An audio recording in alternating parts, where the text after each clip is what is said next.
प्रभु श्री राम से जुड़े चौंकाने वाले रहस्य। श्री राम ने क्यों ली जल समाधि? अयोध्या आगमन के बाद राम ने कई वर्षों तक अयोध्या का राजपाट संभाला और इसके बाद गुरु वशिष्ठ व ब्रह्मा ने उनको संसार से मुक्त हो जाने का आदेश दिया। एक घटना के बाद उन्होंने सरयू नदी में जल समाधि ले ली थी।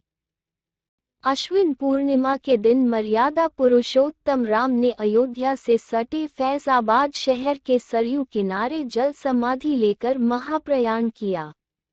श्री राम ने सभी की उपस्थिति में ब्रह्म मुहूर्त में सरयू नदी की ओर प्रयाण किया। उनके पीछे थे उनके परिवार के सदस्य भरत, शत्रुघ्न, उर्मिला, मांडवी और श्रुतकीर्ति। ओम का उच्चारण करते हुए वे सरयू के जल में एक एक पग आगे बढ़ते गए और जल उनके हृदय और अधरों को छूता हुआ सिर के ऊपर चढ़ गया। क्यों ली थी श्री राम जी ने जल समाधि? एक पौराणिक कथा। यमराज ये जानते थे कि भगवान की इच्छा के ना भगवान न तो स्वयं शरीर का त्याग करेंगे और न शेषनाग के अंश अवतार लक्ष्मण जी। ऐसे में यमराज ने एक चाल चली।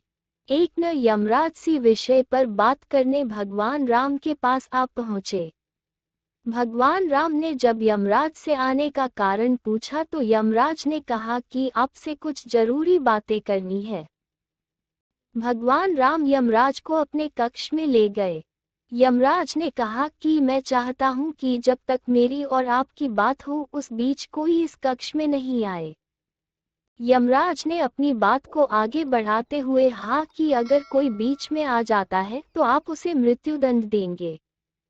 भगवान राम ने यमराज की बात मान ली और यह सोचकर कि लक्ष्मण उनके सबसे आज्ञाकारी है, उन्होंने लक्ष्मण जी को पहरे पर बैठाया।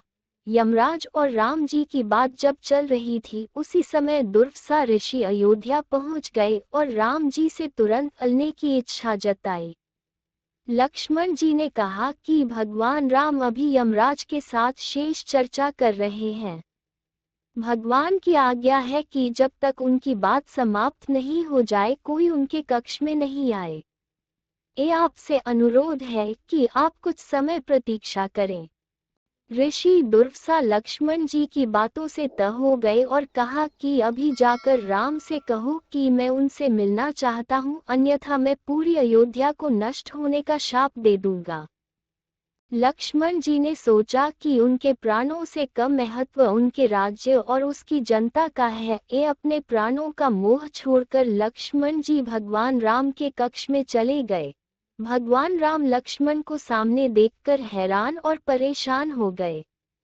भगवान राम ने लक्ष्मण से पूछा कि यह जानते हुए भी कि इस समय कक्ष में प्रवेश करने वाले को मृत्युदंड दिया जाएगा, तुम मेरे कक्ष में क्यों आए हो? लक्ष्मण जी ने कहा कि दुर्वासा ऋषि आपसे अभी मिलना चाहते हैं। उनके हठ के कारण मुझे अभी कक्ष में आना पड़ा है। राम जी यमराज से अपनी बात पूरी करके जल्दी से ऋषि दुर्वासा से अलने पहुंचे। यमराज अपनी चाल में सफल हो चुके थे। राम जी से यमराज ने कहा कि आप अपने वचन के अनुसार लक्ष्मण को मृत्युदंड दीजिए। भगवान राम अपने वचन से मजबूर थे। राम जी सोच में थे कि अपने प्राणों से यह भाई को कैसे मृत्युदंड दिया जाए। राम जी ने अपने गुरु वशिष्ठ जी से इस विषय में बात की तो गुरु ने बताया कि अपनों का त्याग मृत्युदंड के समान ही होता है। आप लक्ष्मण को अपने से दूर कर यह उनके मृत्युदंड के बराबर ही सजा होगी। जब राम जी ने लक्ष्मण को अपने से दूर जाने के कहा तो लक्ष्मण जी ने कहा कि आपसे दूर जाकर तो मैं यूं भी मर जाऊंगा, इसलिए अब मुझे यही सही लगता है कि मैं आपके वचन की लाज रखूं। लक्ष्मण जी भगवान राम को प्रणाम करके राजमहल से चल पड़े और सरयू नदी में जाकर जल समाधि ले ली। इस तरह राम और लक्ष्मण दोनों ने अपने अपने वचनों और कर्तव्य का पालन किया।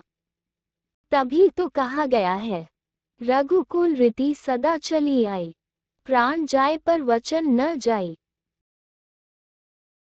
दोस्तों, क्या आपको वीडियो पसंद आ रही है? अगर हाँ तो सब्सक्राइब जरूर करें ताकि हम रोज आपके लिए धार्मिक वीडियो बनाते रहें।